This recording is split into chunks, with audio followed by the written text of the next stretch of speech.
নমস্কার বন্ধুরা, আজকে আমাদের দীঘায় সেকেন্ড দিন।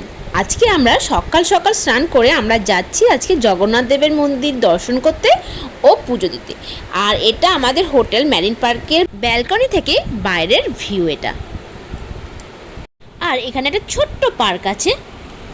আর এই যে আমি সকাল সকাল স্নান টান করে শাড়ি টাড়ি পরে রেডি হয়ে গেছি পুজো দিতে যাওয়ার জন্য।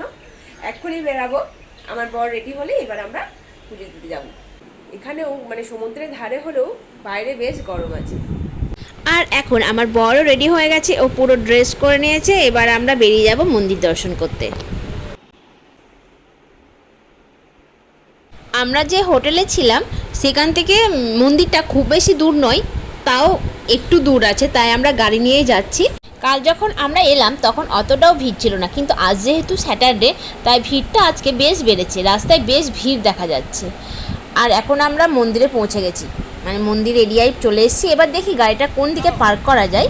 তো ঢুকে পড়েছি দীঘার শ্রী জগন্নাথ মন্দিরে।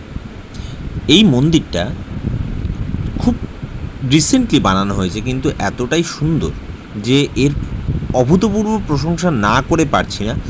দীঘাতে আসার আরও একটা বিশেষ একটা রিজন তৈরি হলো এই মন্দিরটা। আমি সবাইকে বলবো যারা এখনও অবধি দেখোনি তারা কিন্তু অবশ্যই এসে দেখে যাও। আমরা এখন মন্দিরে যাচ্ছি, আর ওখান থেকে ডালা নিয়ে তারপর আমরা ভিতরে যাব। এখানে দেখছিলাম এই যে স্তম্ভটা, সেখানে সবাই পয়সা রাখছে। যেখানে ফাঁক আছে বা যেখানে রাখার জায়গা সেখানে সবাই ফাঁক মানে পয়সা রাখছে। তো আমিও ট্রেন্ডে গা ভাসিয়ে আমিও এখানে একটা কয়েন রাখলাম। জগন্নাথ দেবের দর্শন করতে গেলে এই যে তোমরা দেখতে পাচ্ছ 5টা গেট আগে ক্রস করে তারপর ভগবানের দর্শন করতে যেতে হবে। তবে এতটা ঘুরে যেতে বেশ ভালোই লাগবে। এটা হচ্ছে ভগবান সূর্যনারায়ণের মন্দির।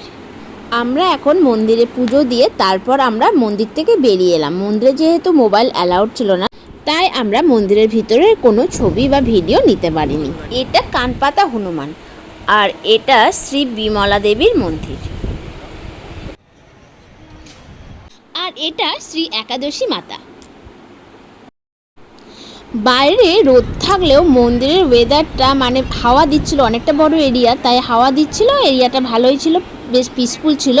তো আমরা এখানে মন্দিরে গল্প করতে করতে বাইরের দিকে বেরোচ্ছিলাম। এটা শ্রী কমলা দেবীর মন্দির। ওদিকে আমরা দেখলাম বিমলা দেবীর মন্দির, আর বেরোনোর সময় দেখলাম কমলা দেবীর মন্দির। এখানে মন্দিরে বসে গল্প করা যায়, অনেকটা সময় কাটানো যায়। ফাইনালি আমরা শেষের দিকে চলে এসেছি। এবার আমরা বেরিয়ে যাব, মানে গেটের কাছে অলরেডি আমরা পৌঁছে গেছি।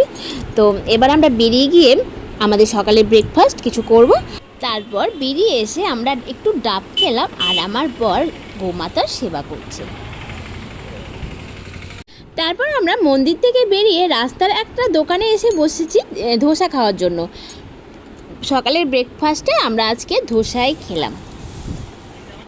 এখানে এই রাস্তার ধারে এই ধোসাটা বেশ ফেমাস। এখানে ধোসার স্বাদটাও বেশ ভালোই, কলকাতার মতোই।